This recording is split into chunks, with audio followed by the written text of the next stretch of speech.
Hello, everyone. Carlos Toro here, and I'm joined by one of Puerto Rico's best prospects and the youngest fighter to ever sign with Top Rank Boxing, Xander Zayas. His next fight was literally announced moments before we connected. He's going to be facing James Martin February 20 in the Top Rank bubble. Xander, how are you doing?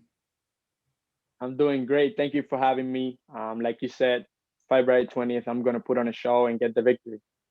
It's your first time fighting in Top Rank's bubble, but you fought twice since during the pandemic. How different Yes. did it feel fighting in that environment compared to how it was before the pandemic? Does it still feel weird fighting in the current state of boxing that we're living in?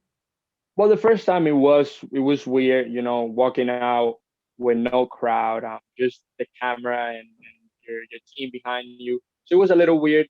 But it was actually good because I got to hear my corner clearly. Anything they asked me for, I was able to hear it and do it in the ring. So it was kind of like, he had the pros and cons, so it was good and bad.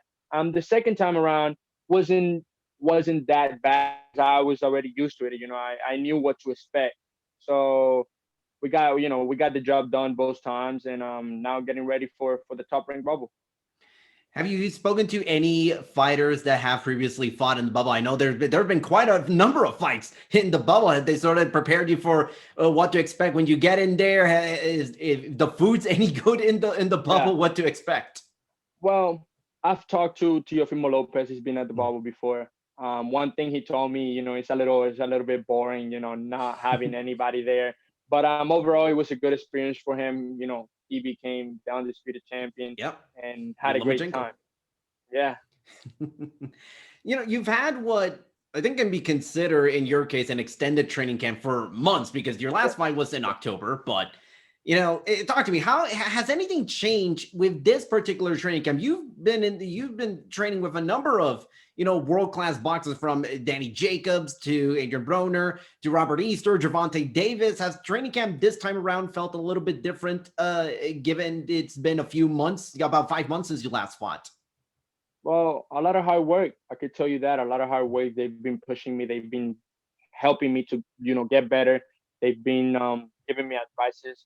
So I'm very glad to have those type of guys and those type of champions in the gym, and helping me to get ready for my next fight. I know they are also getting ready for the next fight. So I'm just glad to have them in the gym and working with them. There was a picture of you and Adrien Broner that was on social media that even I have to admit, I kind of laughed a little bit. You were smiling, you had your fist raised and everything, and Broner next to you looked like he went for a war. But in your eyes, how did Adrian look in training camp? I know he's got a fight coming up very soon on Showtime. In your eyes, how did he look when the two of you were in the gym? The not how did he look, how does he look? He's Yeah, looking how did he amazing. look? Yeah, He's how did he working look? hard. He's putting the work in, the dedication. He comes in every day early. He works. I mean, really, really, really happy to see him where he belongs. See him happy, see him in the ring, see him having fun. He's been working really hard, and then come fight night, I know he's gonna put on a show. From a developmental standpoint, you're very young and you're only 6 fights into your pro career, but you've already impressed so much with how mature you kind of look inside the Thank ring, you. and with all this training with these top guys left and right. What part of your boxing repertoire do you still feel like you kind of need to work on the most as we're now heading to your first fight of 2021? Um, Man, I think everything has just gotten better and better. I think everything is balanced. The footwork, the the power shots, the speed, the distance, the head movement. I think everything is where it's supposed to be. I know I will keep improving it with my career going on. But for now, 6-0, everything it's been good, and I know when February 20 comes in 2 weeks, I will put on a show and put on a clinic and show my skills.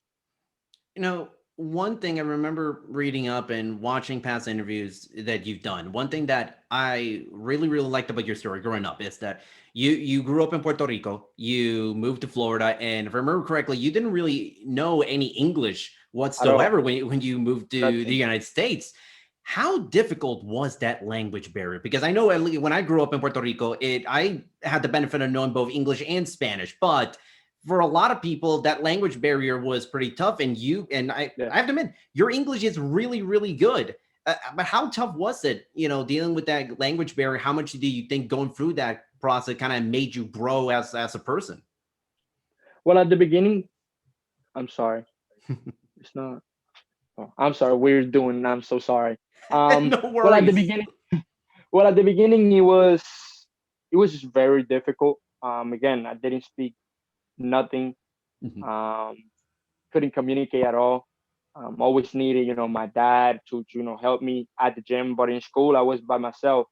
So it was difficult at the beginning. But once I started to catch on to it, it was easy, and I was able to communicate and able to express myself.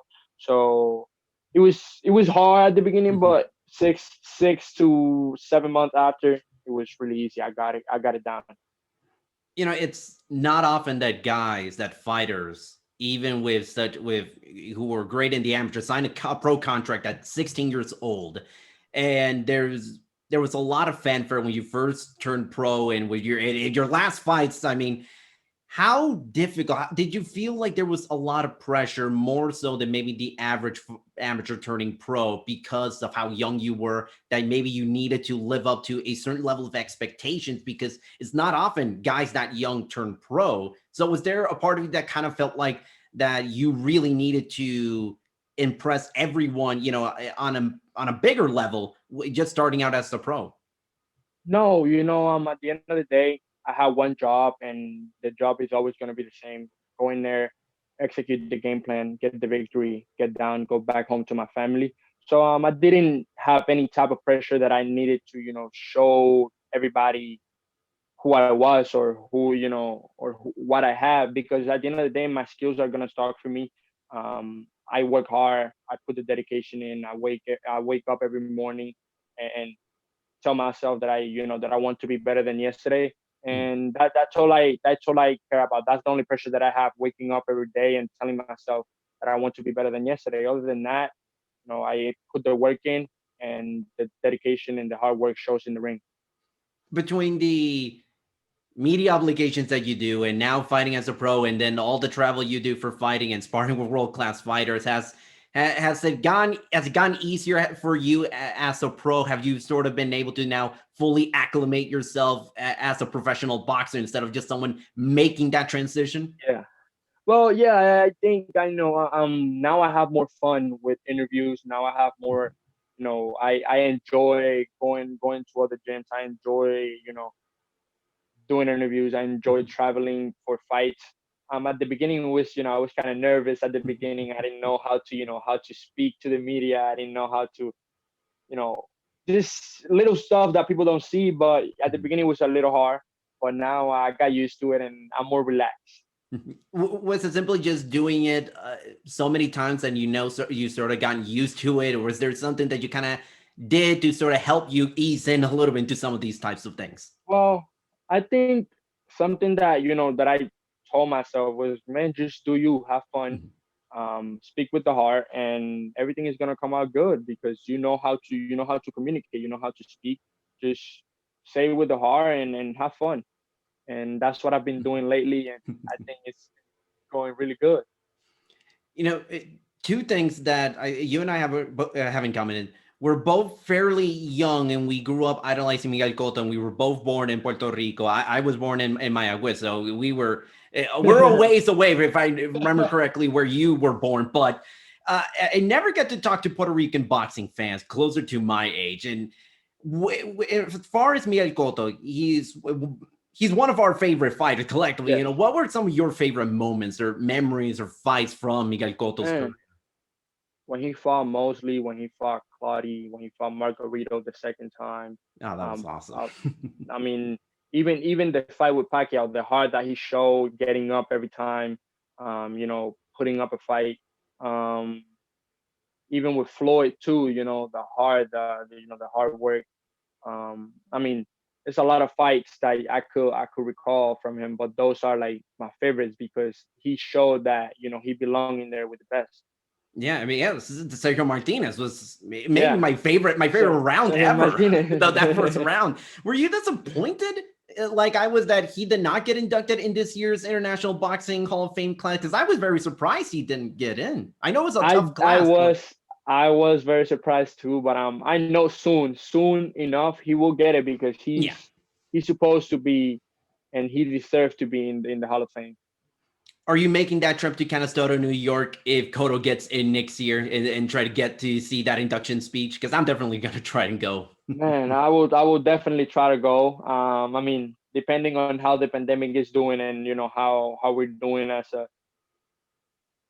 a country, Yeah. I will most definitely try to make it because it's somebody that I would like to meet and talk to, and somebody that I look up to, and see him, getting inducted to the Hall of Fame would be awesome.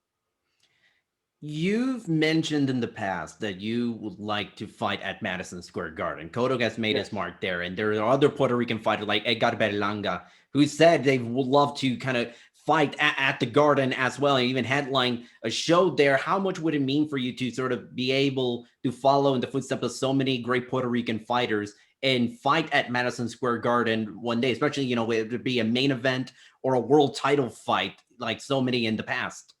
Man, it will be a dream come true. Something that I look forward to do. I would love to be the Madison Square Garden, headline the Madison Square Garden, bring all the Puerto Rican fans. Have that Puerto Rican flag waving all over the Madison Square Garden.